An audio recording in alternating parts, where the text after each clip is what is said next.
Hi, welcome to Sustain Talks. Today I'm delighted to be joined by Lindsay Healy. Lindsay is the founder of Aria Grace Law. Aria Grace is an ethical law firm. They raise millions for charity and an organisation that really gives back. Welcome, Lindsay. It's so good to have you here today. Oh, thank you so much, Sam. It's brilliant to be here. It's great to be able to go and have a chat with you. I know. I've heard, well, obviously I've spoken to you so many times before and I had to share your story. Please tell us a little bit more about your business model, why you chose to do that way, and a bit more about Aria Grace Law. Sure. So the background to why Aria Grace Law is here in the first place is because, you know, current business models are pretty much like a triangular wheel, right? So there's nothing smooth or wonderful about them. They clunk along. I mean, here we are today, you know, in a pretty fragile world economy with Ukraine wars and inflation going through the roof, and yet big business is still getting lots and lots of profit. So big business is profiteering, while, you know, the ordinary person in the street is you know, like you and me and like everyone else, is, you know, trying to do the best they can while you know, things are being moved away from them. And, you know, we'll come down to silly things. You know, people have to make decisions now between food and heat. You know, we've seen lots of that, and it's going to get worse and worse. And the financial apartheid is growing. You know, it's getting bigger. Governance is failing. There's no such thing as corporate governance, really. It's, you know, if you take a look at what happens after, you know, Boris Johnson and his tea parties, if you take a look at international loopholes where, you know, the super wealthy don't pay their taxes in the same proportion as you or I pay our taxes, you know, the loopholes and the scandals abound. And yet the rules of governance are here to make sure that we, the little people, you know, are compliant, while the rules makers, you know, go ahead and do what they want to go and do in an unfettered way. You know, that's why you get the rise of billionaires and oligarchs and the like, because they do their own thing, their own rules. And that triangular shape that I spoke about is you know, very endemic of how those organizations and governments and, you know, Amazon and law firms, they're all based on a triangular, you know, feudal system where the very few at the very top make all the money, and the people at the bottom of the organization do the work to pay for the people at the top. And we call that, you know, the people paying for the Porsches and divorces of the senior equity in law firms and the like. And when you see people who are genuinely, you know, struggling on a salary against a partner who's, you know, earning £4 million, but the junior lawyers or others aren't, you know, earning anywhere near that, and the same thing for the big four, you know, consultancy practices and the like, you see this huge chasm between the haves and the have-nots, and that structure, that pyramidal structure, or that triangular wheel, you know, still clunks along. It doesn't change. You know, the whole construct of things like ESG, about the governance, I've said, never works. The environmental, you know, aspects are being pushed aside in favor of corporate profit and greed. People looking at ESG pretty much like they used to look at corporate social responsibilities, you know, as a tick box exercise, and it's been run and driven by the very few properly. Yeah, there are a lot of people who are talking about doing things but not actually doing things. You know, people talk about equal pay and equality and the like, and actually things like equal pay are really easy to do. You know, just pay everyone equally. If you want to do things in a fair and just way, it's really easy to achieve. And the fact that big business isn't doing it in a fair and just way shows that they don't really want to go and change their models such that you enable people to, you know, have that fair bite of the whip in the same way as everyone else does. So there's a massive background as to why, in my mind, I thought, well, if I wanted to create a law firm, so my background is I came from one of those very to city corporate law firms. I spent 15 years then as a general counsel in a FTSE 250, and it was all about making profit to feed the shareholders, you know, to make profit on profit and to move along. As people were, you know, at the very tops of those organizations being paid millions and millions, and the people at the bottom barely surviving. all in the same ecosystem. So it was pretty hideous. I then left that environment in about 2016, and I put a cold towel around my head, and I said, you know, I'm pretty clear as to I want to create a new structure. And the new structure was about, I want to create an ecosystem which looks after, in our case, lawyers, society, and clients as one ecosystem, so that as one does better, we all do better.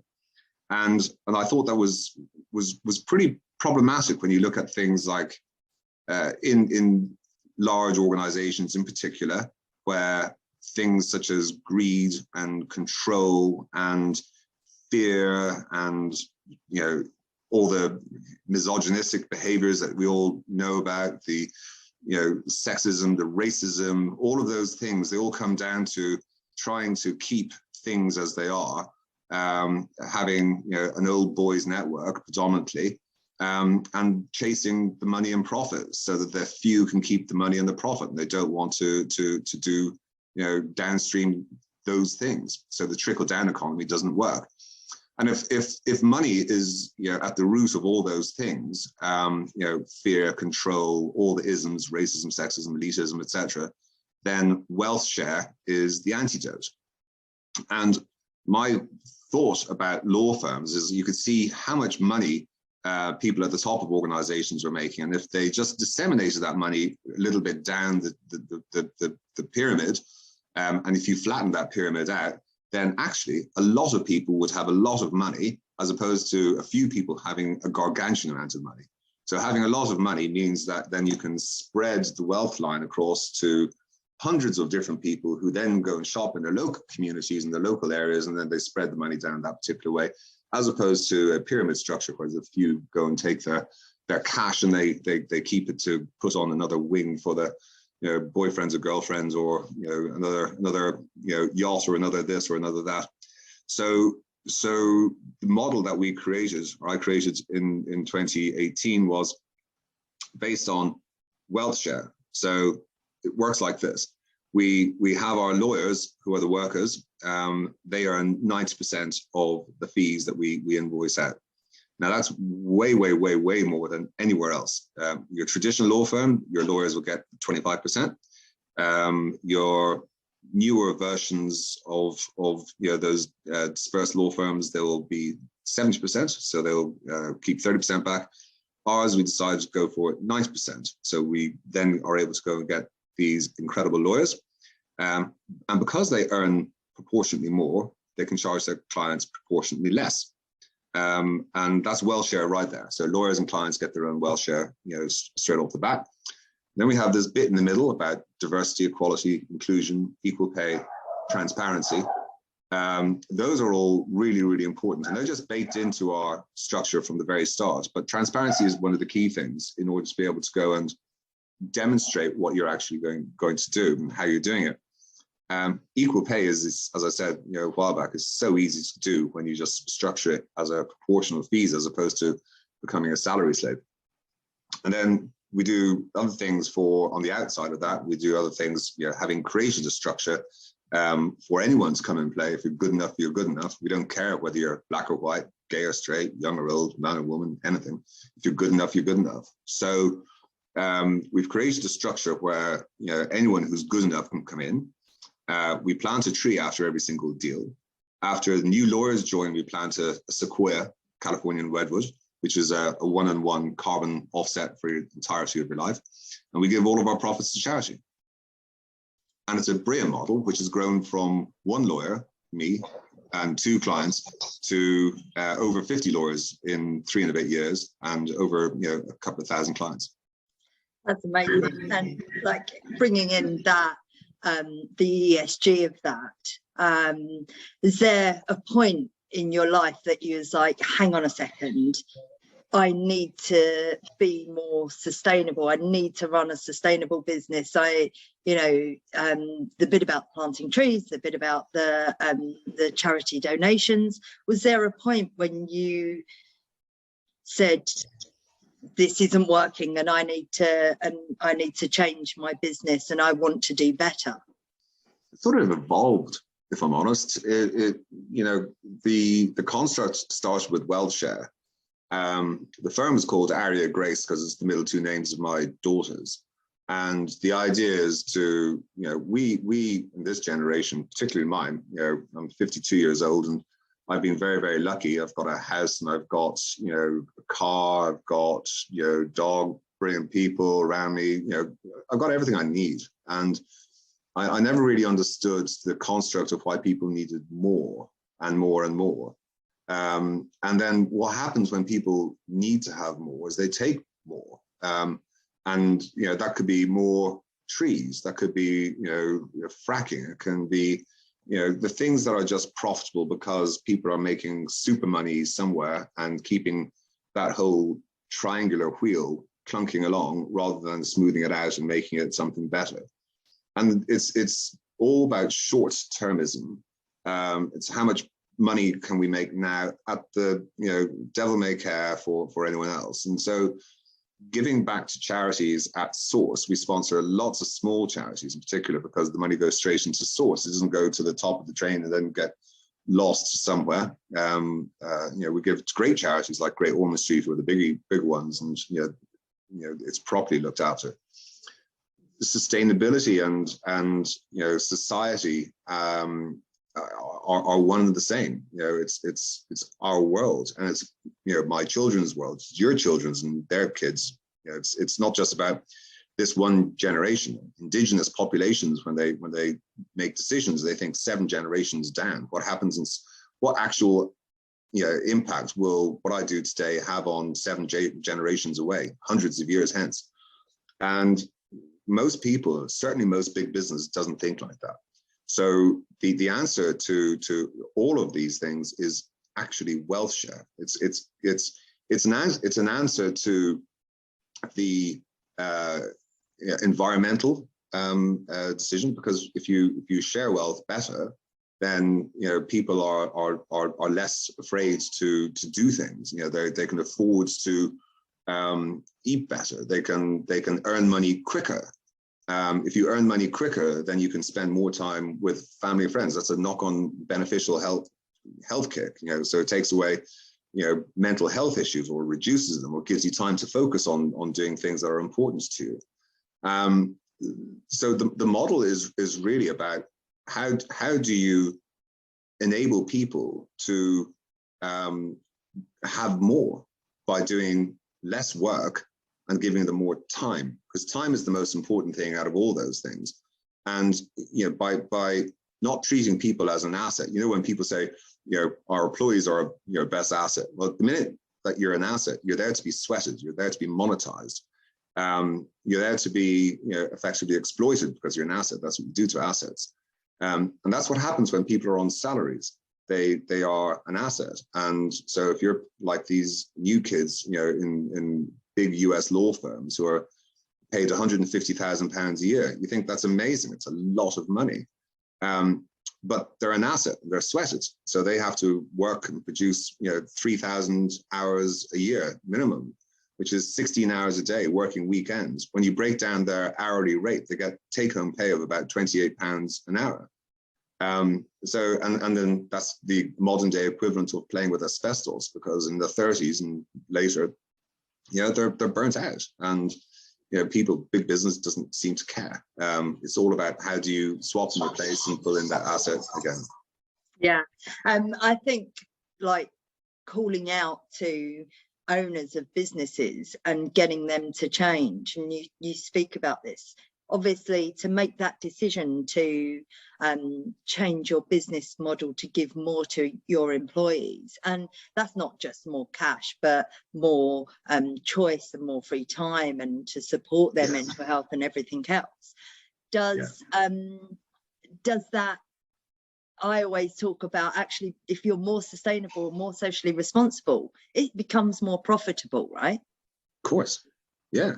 I mean, the whole point about the post-COVID world, which we're starting to head into, is that it should have been, but hasn't turned out to be, the turning point. Tragically, and I'll speak from the legal sector, it's you get a few social innovators like Aria Grace Law, but social innovation change takes forever. Technological innovation happens straight away. So think about, Bitcoin, think about the internet, or, mobile phones or whatever. I mean, they're around 30, 40, 50 years at most, all of them. And, we've had this technological industrial revolution. But if you look at social innovation, like the suffragettes, that's 110 years old, 120 years old. Rosa Parks, that's 70 years old. Equal Pay Act is over 50, and here we are talking about law firms and, gender pay gaps getting bigger, not smaller. Those social innovations take forever, whereas the technological ones, happen quite quickly. But when they land and they bake in, then they become impenetrable. And I think there's this next generation, the younger people coming into the world, the business world now, particularly those who've been deprived of a couple of years through COVID of getting jobs and that, who are now coming in to this environment. They expect, they want much more. They want a different world, where they're totally conscious about sustainability, and they're totally conscious about how big business is working and it's depriving them of proper futures. But yet it's still there because it's shiny, it's beautiful, it's easy, it's convenient. Amazon is a great thing, because it's shiny and convenient, and you can tap something into a computer and it's there that afternoon and the next day. But all Amazon does is it takes out all of the profits out of the money out of the country, and it plants it in some offshore. It creates glass ceilings of employment, and it creates that slave labor environment where you see this, what happened to the high streets, and that's a product perhaps of, the then incumbents, greed, etc. But once it goes, it goes. And, they're not necessarily a good thing. We have to make positive decisions, which sometimes are painful. I don't buy from Amazon when I can go and buy from Argos. Okay, it's another foreign-owned country, but they put their money back into this economy. I will buy local wherever I can. I will buy food from groups like Oddbox, who go around to farms and take ugly shaped fruit and veg and package it up and send it to your house, because then you can have actually something which tastes much better than you buy in a supermarket because it's not gone through the freezing process. Just looks ugly, but after you've cooked it, it's amazing. So you just continue doing some of those things, and if enough people do it, change will happen. Social change will happen.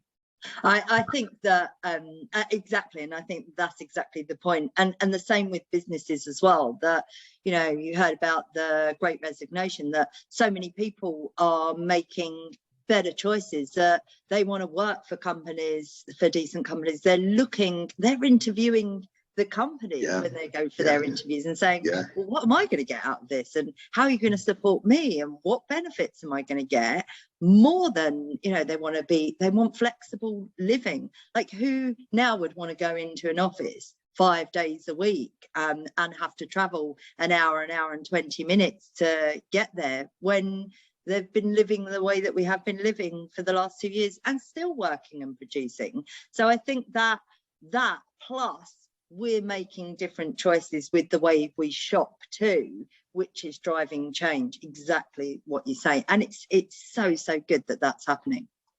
Yeah, but it's unfortunately it's happening at too slow a pace. And what you see, I often get surprised when I walk down high streets and I see charity shops, Samaritans and Barnardos and St. Luke's and others. And I often wonder why they work in silos. Why would you not join up as one Uber charity, and then as people come in to donate to them, then money would go straight to the people that need it, and what the charities are supporting. Because so much money gets wasted in bureaucracy and technology and oversight and charity commission, trustees, etc., etc. So much money is wasted, and actually you can join up. And so the problem is as well with people who are doing good things, lots and lots and lots of silos all over the place, and they're not joined up. Whereas your large, big business, they are properly joined up, they're properly strategized.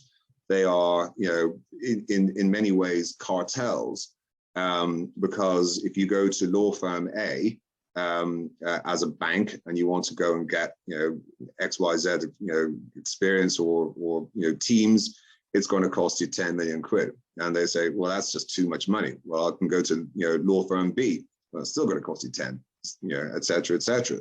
So the cartels are there at big business level. And it's for the smaller people, the Aria Graces of the world, the odd boxes, the Sam Candys, the people who are going to try and do something, to make that change and to do, the change. I mean, we're now highly revenue, generative, highly profitable. The fact that we give our profits away is our business, but as a revenue machine, we're very, very large, very, very quickly. But we need to do more. And actually, the only people who decide, that we get bigger and bigger are our clients and other lawyers. And they've got to understand that, if you went into a firm like Aria Grace, actually you can earn much more than you would earn in one of those big city practices, and you could do it in half the time. But, there's a cachet, there's a thinking, a being suckered in by the brand or whatever it is that people, the fear factor or whatever. That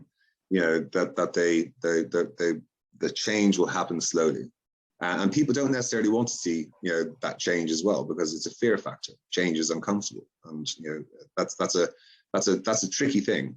But when people see change, it's like that Matrix film. When you take the blue pill or the red pill, you can take your red pill and you can actually see what's happening in the real world and what's happening to you and your choices and your ability to be flexible working and the creator of your own destiny versus I'm an employee and I've got to go and do particular things in particular ways. And it works for some models and it doesn't work for others, though, of course. Yeah, I think the rise of B Corp, and I know you're going through a B Corp application at the moment, and actually having that that model, that B Corp, something to live up to, is making a big change to the way companies think about the way that they do business. What made you decide to apply for it? Well, so we've recently become a CIC, community interest company. So that's technically it's a not-for-profit, and I became a not-for-profit because we give our profits away. And I thought, well, why not become the thing that you are, corporately, as a structure? And we're beholden every year now to the regulator. We have to tell the regulator what we've done with our assets, which in our case is just money. Which charities we've given to, because we've got to sign up to the relevant charities that we go through, and so on. And a bit like the Good Business Charter, B Corp is another mechanism of hanging your hat on a particular type of business model. And you're declaring yourself. You're saying we are trying to match business profit with purpose. And if you're able to match profit with purpose, then you're doing something. And it doesn't matter how well you do it. If you're trying to do something in a positive way, you will get better at it and better. It'll grow. It'll become. And when you see the unintended consequences of doing something with an ethical flavor and transparently, and that's the great thing about B Corp is you're audited, so it is very transparent. When you're doing these things in a transparent way, and then the unintended benefits come in. I mean, we've seen huge benefit in declaring what we do. We're the first corporate law firm in the country, possibly the world, to have this sort of model, and we're the first corporate law firm to become a CIC. And the whole construct behind that is saying, we earn enough. We get 90% of the fees, me included, exact same as everyone else. Everyone's equal. Everything is transparent. We don't need to have to worry about diversity, equality, inclusion, because if you're good enough, you come in. And if you're not good enough and you've got the right sort of direction and travel, we'll take you in and we'll build you up and help you and create, you know, your future for you. It's about making other people better and helping them along the way, because that then increases. It becomes a self-fulfilling, you know, machine, which then does more and more and more and just gets incrementally better. Yeah. So do you often sort of find yourself speaking to your peers and other law firms and trying to get them to follow your lead? No, I just tell people what we do. I think most people are, you know, certainly all the lawyers, you know, that I know, they're very bright, you know, intelligent human beings, and they're aware of, you know, what we do, and that's enough, you know. So what generally tends to happen is people get aware and they can, oh gosh, how's that work? I don't really understand how you can pay 90% to us and give stuff to charity, and I don't know how it works. And then they start seeing more and more people come through. We've got former partners from Allen and Overy and former heads of employment from large US law firms, and you know, the great and the good of every single city law firm sitting in Aria Grace at the moment. We were over 50 partners here, and you know, people are now starting to see, well, hang on a sec, why am I working in this particular way if I can work this particular way, get paid an awful lot more in a shorter space of time? That means I can go fishing or take up crochet or look after my family or whatever you want to go and do in your time, you know, which is your life. And we call this the life work balance, not the work life balance. You know, it's so important that, you know, and it comes back to that thing, time. We've got very, very little of it. And, you know, as my dad, who was also a lawyer, so I come from quite a privileged, you know, white male background. I certainly don't want Aria Grace to look like white privileged male, you know, stale male and pale background. He's a lawyer, and he always said, you know, you're not going to be on your deathbed thinking, I wish I'd done that deal or that contract a little bit better. And how right, you know, time is precious. Yeah, it absolutely is. It really is. You recently, we've spoke about this before, but I think it's interesting to share the story, that you recently called out another law firm. Can you tell us a little bit more about that and why you did it and what the results of what happened was? Well, so it goes back to fear and control and everything. So obviously we you know, post Russia's ludicrously crazy decision to, you know, violate and invade Ukraine, and then the post immediate embargoes that were being contemplated, and my old law firm issued a memo to its employees to say, yeah, you're not to speak about this. You're not to, you know, privately or publicly, you're not to endorse anything because we've got Russian clients. And I couldn't get my head around the level of, you know, that dystopian society that was prevalent to be able to tell people what they could and couldn't say. And so I called, I mean, we call out a lot of people, to be fair. You know, we call out people who, you know, have taken furlough money.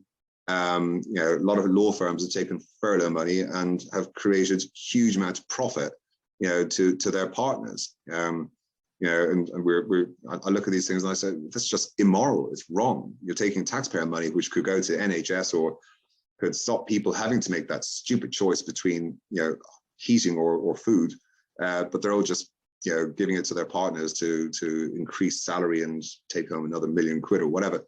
And I called out my old law firm, and I just said, it's just wrong. It's absolutely wrong what you're doing. And, you know, it got over something like 65,000 views on LinkedIn on that particular one. And beautifully, the head of Canada of the firm said, actually, no, stuff that, you know, I'm head of Canada and I disagree with, you know, this war in Russia, and I don't really care about anything else. And I thought he was amazing to go and stick his head, you know, above the chopping block. But you know, sometimes the little guys have got to go and call it out, and you got to be able to call it out without fear of retribution. One of the great things about Aria Grace is we can do precisely that. We have to be very careful. We have to be very, you know, responsible about it. But when it's wrong, it's wrong. and to tell people that you can't do something, you can't speak about it because it's going to interfere with the profit of a firm based on a horrendous invasion by a dictator is just fundamentally wrong. And we call that. Sorry, I was going to say, so do you think that we should be calling out more people? I mean, obviously, I don't know whether you've seen in the press this morning and yesterday, I think it was, about Rishi Sunak's wife and her choices around her paying tax, and they're worth billions. And, should we be calling out everyone all the time to make change? Yeah. I mean, the problem is it's a bit like ethics. A company will be highly ethical and they'll do great things, and then other people will say, oh, that's a profitable way of making business. I'll say that I'm the most ethical company in the world and not do anything. And it kind of just you can't separate the wheat and the chaff from everyone jumping onto the same message. And the same when you're calling out people is you could probably find every business that's not perfect. We're not perfect. No business is perfect. And you've got to call out the things that are just fundamentally wrong. I mean, that's just a classic example of governance gone wrong again. That whole principle of the family, the way that they take their money, the way that emphasis is heavily in backing Russian business. It's not going to put out because it's highly profitable. And ultimately, it comes down to you and me and the people who, through advanced uses of social media and, information, proper information, not what Mr. Murdoch decides to tell us, but proper information, proper gathering of stuff, we get choices. And we either decide to go and vote Boris in again or not. Last time we had a bit of a dodgy, vote Corbyn or Johnson. Yikes! Which way do you go? But we have choices. We have choices to go and buy from Amazon. We've got choices to buy from Infosys. We've got choices to go and deal with law firms like Mishcons, who've suddenly decided not to be a B Corp anymore, which I find mesmerizing. They were the third law firm in the UK. It's become a B Corp, and they pulled back and said, no, we're not a B Corp anymore. Whether they were kicked out or left of their own volition, I don't understand. But these are the sorts of things that you as we all as paying customers, we decide. We don't have a vote really anymore, a political vote. I mean, who'd you vote for? Corbyn, Johnson. It's not a vote, it's rubbish. But you do have a fiscal vote. You have your money. You can vote with your money and say, I'm going to back this or I'm going to back something else. And that's the choice. That's the power that we have. It's the power of the 99%. The 1% seem to own out everything. They own 50% of the world's assets, and 0.01% owns 20%, 25%, huge numbers, whatever they are. And but they require us, the 99%, to go and feed them. And we have choices. So we feed people like who are living up to our own values, whatever they are.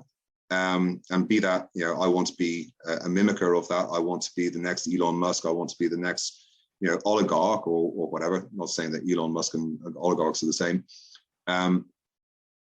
or not. Or actually, I think that everyone in the country should be able to earn over £100,000 and have a really good lifestyle, which is actually what I think. I don't think lawyers need to be able to have to earn £2 or £3 million a year. I just don't see why you need £2 or £3 million a year. You could do with a fraction of that and have a brilliant life. And the like. That's what the way that the mindset should be. When you're dead, you can't take it with you. You're naked coming in, you're naked going out. And life is like the Titanic. You should share the deck chairs. We all know how it ends.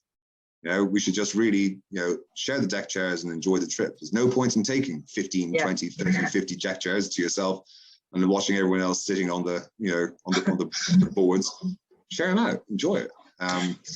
So if there was one law that you could change, would that be it? What would be your law change?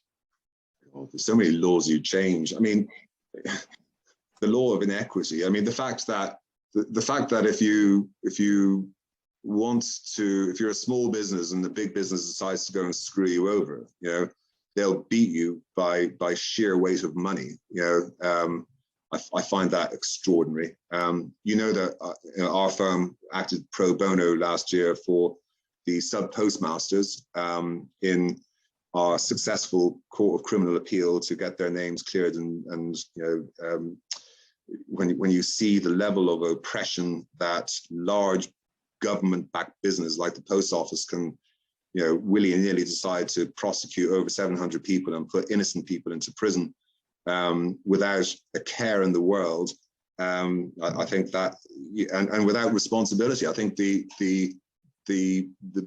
fact that in Enron only one banker went to, you know, prison, and the fact that you have all of these huge scandals, and you know the bad guys get away with it because they happen to be, you know, backed by government, backed by whatever. The only reason that P&O is being hacked, you know, at the moment is because it's not government owned. But the post office is government owned, and you know all of those people at the top of those boards will get away with the fact that they put all those people into prison just for the sake of greed, money. That's all. So yeah, one law I would change. I'd balance up the access to justice for everybody. Good law, great law. I'll sign up to that. Lindsay, it has been an absolute pleasure. It always is. I thoroughly enjoy talking to you. I'm so lucky that I'm connected to you, and thank you so much for sharing your story. It's a great one. Yeah. Thank you so much. Have a good day. Bye. Bye.